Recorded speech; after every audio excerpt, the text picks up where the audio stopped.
Hi అండి, welcome to సన్మిత blogs. ఇదిగోనండి చూసారా, 10 days అయింది. మీకు చూపించాను కదా, నేను ఉల్లిపాయలు తీసుకొచ్చి నాటేసానండి. 10 రోజుల్లో వచ్చేస్తాయి మీకు, వారంలో అన్నాను. వచ్చేసినాయి చూడండి, అప్పుడు అరెస్టులు వచ్చేసినాయి. వచ్చి అన్నీ నాటాను కదండి నేను. ఇదిగో చూడండి, ఈరోజు ఉల్లికోళ్ళు కర్రీ చేయడానికి అప్పుడు కోసేస్తున్నాను అనమాట.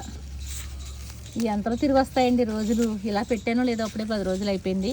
నేను పెట్టే సూర్య వెళ్ళాను, వచ్చేసరికి అప్పుడే హార్వెస్ట్కి వచ్చేస్తుందండి.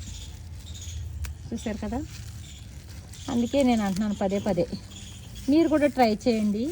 ఖాళీగా ఉండకుండా ఇంట్లో ఇలాగా కిచెన్ వేస్ట్ వేసేసి కింద పైనేమో కొంచెం మట్టి వేసేసి చక్కగా ఏదో ఒకటి మెంతికూర అయితే ఇలా ఉల్లిపాయలు చిన్న చిన్న ఏయో ఒకటి మనం పెట్టుకుంటామంటే మందులు కొట్టలేని ఆకుకూర మన ఇంట్లో మనకి వచ్చేస్తుందండి. 10 ఉల్లిపాయలు పెట్టాను ఆ రోజు, మీకు చూపించాను వీడియో. ఇదిగో చూడండి, ఈరోజు కూర వచ్చేస్తుంది నాకు, ఆకుకూర.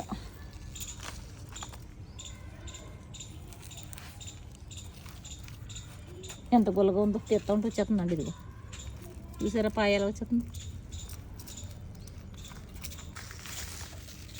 ఇదిగోనండి, చక్కనైన ఫ్రెష్ ఉల్లికోళ్ళు, స్ప్రింగ్ ఆనియన్స్ గార్నిష్ చేసుకోవచ్చండి.